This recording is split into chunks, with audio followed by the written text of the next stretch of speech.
Day 16, Genesis chapter 12, 13 and 14. Back to Genesis, we follow Abram's early journey of faith. He took his wife Sarai, his nephew Lot, all the possessions they had accumulated, and the people they had acquired in Haran, and they set out for the land of Canaan. It sounds simple. Pack your bags and move. But this was not a vacation. Abram was 75 years old. Haran was comfortable.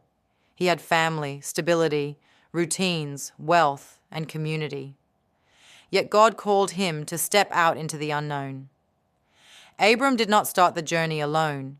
He carried people with him. His decisions affected his entire household.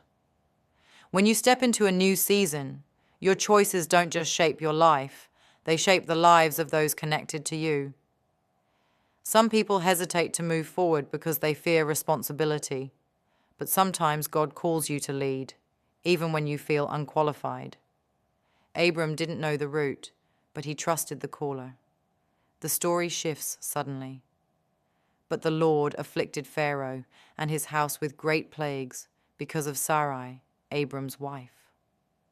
Why did this happen? Because Abram, afraid for his life, asked Sarai to say she was his sister.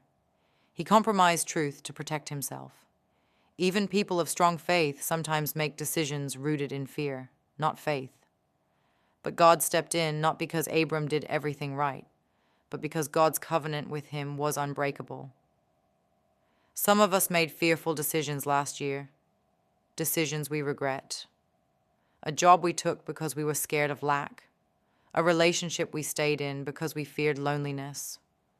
A lie we told to avoid embarrassment. A compromise we made to survive. And yet, God protected Abram despite the mistake. In the same way, God can repair your missteps. He doesn't abandon you because you panicked. His faithfulness is bigger than your fear. In our next whisper, quarreling arose between Abram's herders and Lot's. The Canaanites and Perizzites were also living in the land at that time. It means the land was already occupied and resources were limited. Scarcity created tension. Sometimes conflict happens not because someone is evil, but because space is tight, opportunities are limited, and pressure is high. Abram notices the tension and does something unusual. He lets Lot choose first. He gives away his rights for the sake of peace. In your own family or friendships, every conflict is not an attack. Sometimes it's just pressure. Sometimes it's just growth. Sometimes it's circumstances. And sometimes peace requires you to say, I don't need to win this argument. I don't need to prove I'm right. I can let this go. Abram wasn't weak. He was wise. And because he chose peace over pride, God blessed him.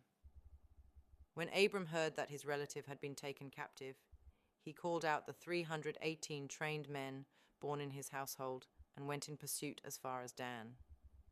Even after Lot separated himself, Abram still cared deeply. Abram had 318 trained men. That means he invested in people long before the crisis came. He didn't wait for trouble to start preparing. In life, don't burn bridges because someone disappointed you.